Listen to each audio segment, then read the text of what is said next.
Courtrooms have witnessed some of the most raw and emotional moments in history. From chilling confessions to heart-wrenching victim statements, these cases reveal the true weight of justice. The intense reactions from families, judges, and even the accused make these courtroom scenes unforgettable. Get ready for some of the most disturbing and emotional courtroom moments ever captured. I find disturbing about this case, but the fact that you brought two juveniles into the picture. The courtroom was tense as Sharon Kelly faced judgment for orchestrating a murder-for-hire plot against her ex-husband, Baron Lee, in 2016. The case, marked by betrayal and greed, captivated the public. Kelly, a 30-year-old woman from Mountlake Terrace, had paid two teenagers $113,000 to carry out the attack. The scene unfolded in a Bellevue parking lot, where Lee, unaware of the looming danger, was ambushed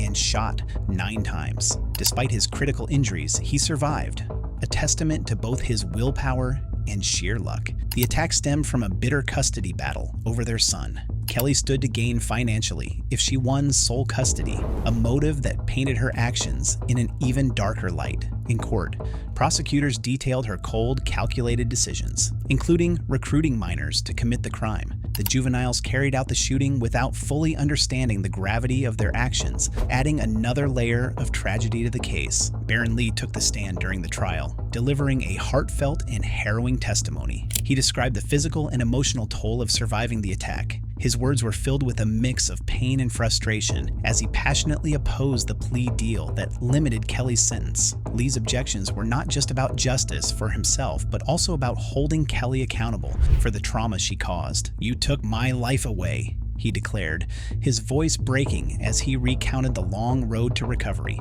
both physically and emotionally. Lee's testimony resonated deeply with the courtroom, leaving many in tears. He spoke of the permanent scars on his body, the months of rehabilitation, and the lingering fear that haunted his every step.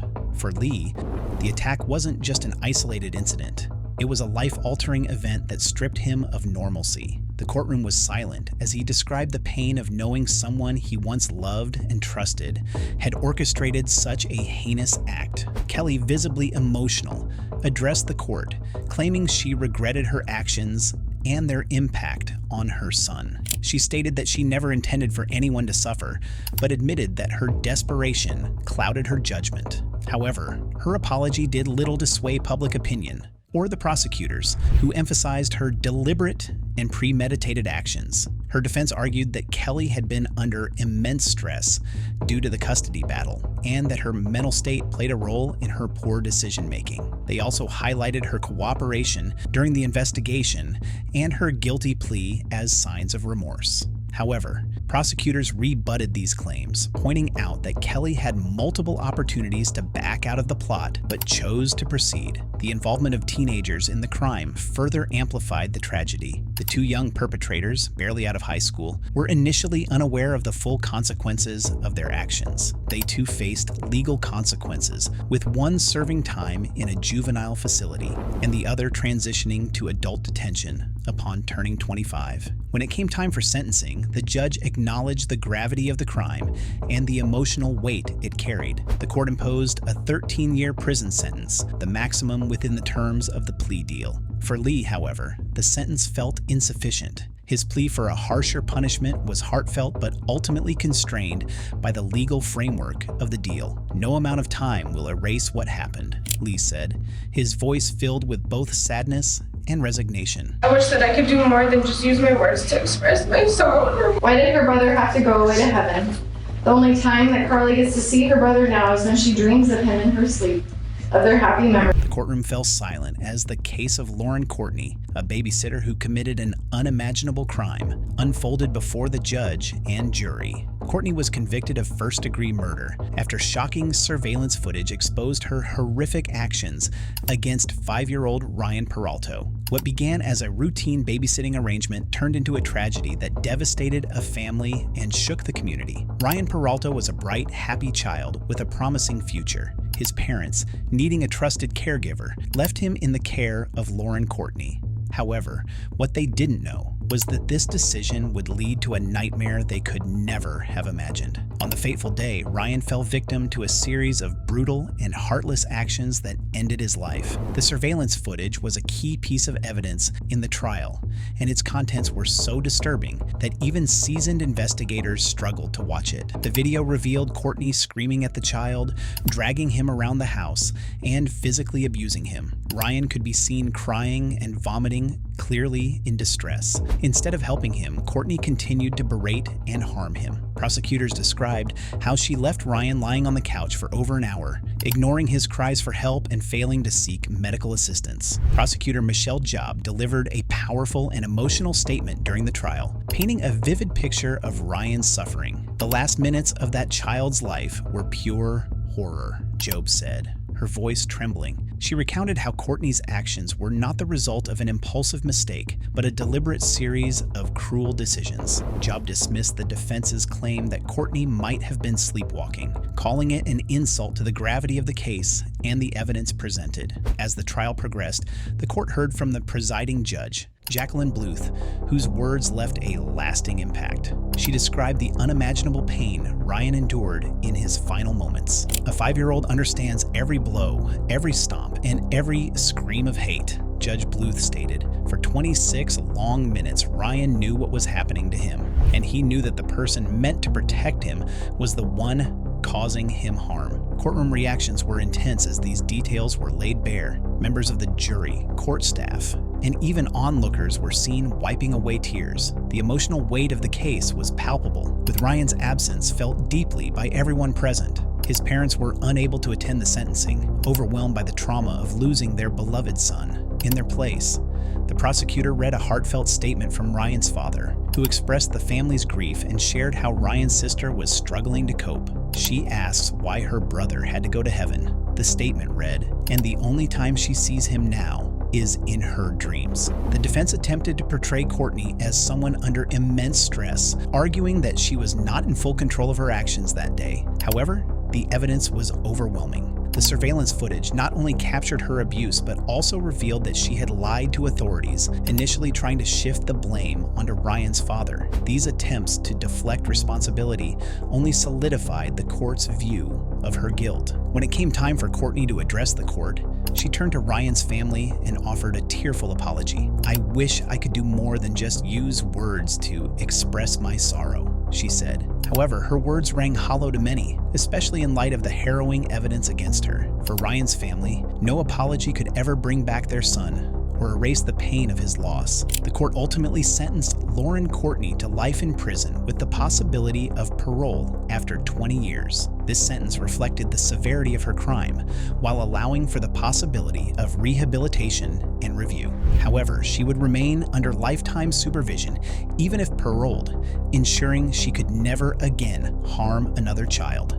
Things that involve my case as far as the evidence that I hold, which is Q classified evidence, which should be turned over to judge. The case of Dejon Anderson was one of the most unsettling trials in recent years, not only for the horrifying crime she was accused of, but also for her erratic and bizarre behavior during the proceedings. Anderson, an Atlanta woman, was charged with the murder of her 5-year-old son, Cairo Jordan, whose body was found abandoned in a suitcase in Washington County, Indiana. What unfolded in the courtroom raised serious questions about her mental competency and left onlookers stunned. In April 2022, a gruesome discovery shocked the small community of Washington County. A passerby stumbled upon a suitcase containing Cairo's remains, which had been discarded in a wooded area. The discovery led to a months-long investigation during which law enforcement pieced together a tragic story. Anderson, who had been on the run for several months, was arrested in California in October 2022. The charges against her included murder, neglect of a dependent resulting in death, and obstruction of justice. Anderson's first court appearance in Indiana drew significant attention due to her strange and unsettling behavior. As the judge asked her to state her name, she responded with, "I am Princess Kia representing the entity Dejon Anderson." Her tone was calm but unnervingly detached, and she repeatedly made references to being under surveillance by NASA and other outlandish claims. At times, she smiled, showing little emotion or remorse, which further unsettled those present. The courtroom reaction to Anderson's statements was one of disbelief and shock. The judge, visibly taken aback, questioned her mental fitness to stand trial. Prosecutors argued that Anderson was a danger to society and requested that she be denied bond, citing her history of evasion and her erratic behavior. Anderson objected, stating she wasn't a fugitive because NASA had been watching her from space. Her self-representation in the trial added another layer of complexity. She refused to accept legal counsel, insisting that she could represent herself. The judge warned her of the challenges, stating that she would need to understand the rules of evidence and procedure. Anderson's response was dismissive,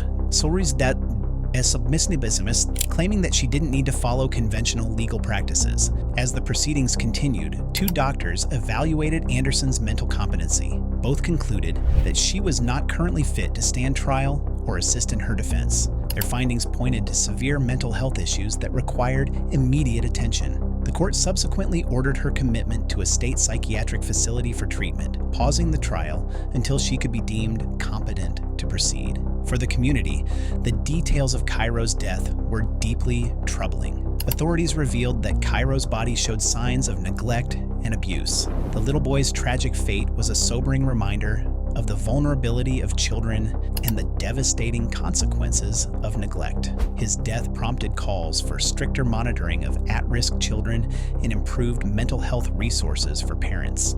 Cairo's family, devastated by the loss, chose not to attend the hearings. A family spokesperson later expressed their heartbreak, stating that they hope justice would be served, not only for Cairo, but also to prevent similar tragedies in the future. Despite the delays in her trial, Anderson's case remained a focal point of public attention. The judge's decision to commit her to a psychiatric facility was met with mixed reactions. Some believed it was a necessary step to ensure a fair trial, while others argued that it delayed justice for Cairo. As of late 2024, Anderson remained in the psychiatric facility, undergoing treatment. Her trial was yet to resume, leaving many questions about the outcome of this tragic case. I'm so sorry, Jason, Shauna, and Jamie, for causing you harm. I never meant to. A lot of lives changed that day, and I pray every day for your family. The case of Alexis Groves is a stark reminder of how reckless behavior can lead to unimaginable tragedy. In 2017, Groves, under the influence of methamphetamines, crashed into another vehicle while fleeing from police in a stolen van. The collision resulted in the deaths of 52-year-old Shauna Arredondo Bowling and her 14-year-old daughter, Shaylee Bowling.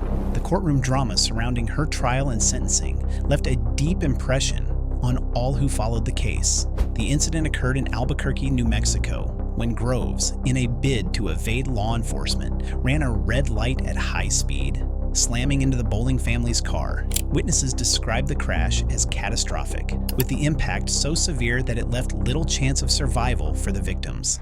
Investigators later revealed that Groves was driving a stolen van, had multiple prior arrests, and was under the influence of methamphetamines at the time.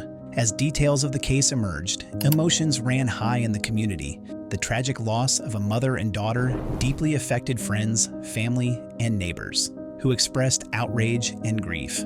Groves's actions were not only seen as reckless, but as an utter disregard for human life. The courtroom proceedings were marked by intense debates, particularly over Groves's pre-trial detention. Her attorney argued that Groves lacked a serious criminal history and posed no ongoing threat to the community. However, prosecutors vehemently disagreed, highlighting the gravity of the charges and the danger she posed. They argued that Groves should be held without bond, emphasizing the devastating consequences of her actions.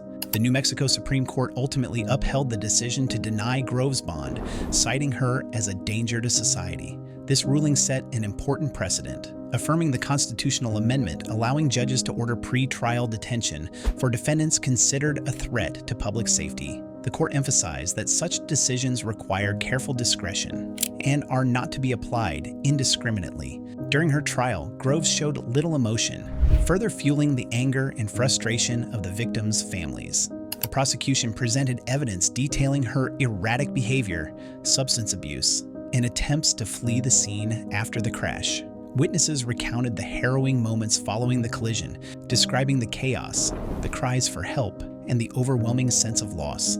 Shauna and Shaylee's family members delivered powerful impact statements, sharing the profound grief they experienced. Shauna's husband spoke about the irreplaceable void left in their lives, while Shaylee's friends described her as a bright and compassionate teenager whose future was tragically cut short. Their words left many in the courtroom in tears, underscoring the devastating consequences of Groves's actions. The defense argued that Groves's substance abuse issues and difficult upbringing contributed to her poor decisions. They pleaded for leniency, requesting a sentence that would allow her the possibility of rehabilitation. However, the prosecution countered that her repeated reckless behavior and lack of accountability warranted the harshest punishment. In November 2021, Alexis Groves was sentenced to 252 years in prison, a sentence designed to reflect the severity of her crimes. The judge emphasized the need for accountability and justice for the victims,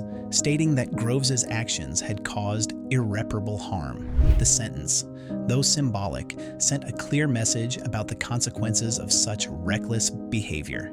Groves's case also sparked discussions about the challenges of addressing substance abuse and its impact on public safety. Many questioned how someone with a history of drug use and criminal behavior was able to continue endangering others. The tragedy served as a call to action for stronger intervention measures and support systems to prevent similar incidents in the future. And had evidence of chronic physical abuse and possible torture, including deep ligature marks to both ankles and large patches of skin missing from his upper chest. The case of Kayla Holzendorf is one of heartbreaking cruelty, where a mother inflicted unimaginable pain on her child, leading to his tragic death. In 2023, Holzendorf was convicted of the capital murder of her 8-year-old son, Keon Holzendorf. The trial exposed shocking evidence of severe abuse, leaving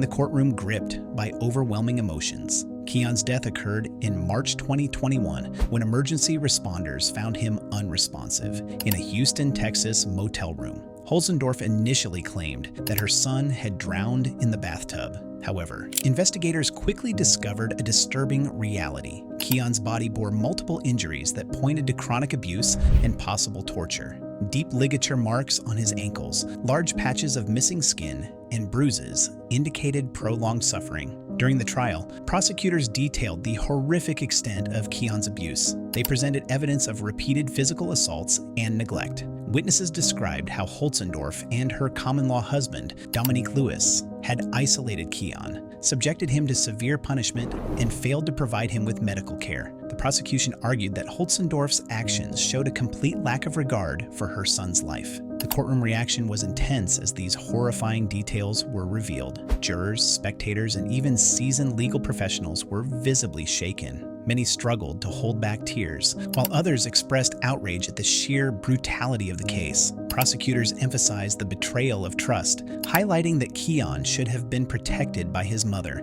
not subjected to such cruelty. Holzendorf's defense argued that she was unfit to stand trial due to her mental state. Her attorneys claimed that she had a history of mental health issues and could not understand the gravity of her actions. However, court-appointed psychiatrists determined that Holzendorf was competent to stand trial, allowing the case to proceed. Keon's death had a profound impact on the community. Neighbors recounted how they had rarely seen the boy outside and had no idea about the horrors he was enduring. Social services had previously visited the family, but the extent of the abuse went unnoticed until it was too late. This failure sparked discussions about the need for better child welfare monitoring and intervention. The most heart-wrenching moments of the trial came during the victim impact statements. Family members and community advocates spoke about Keon's bright and loving nature, painting a picture of a child who had his entire life ahead of him. They demanded justice for the boy, whose voice had been silenced by those who were supposed to care for him.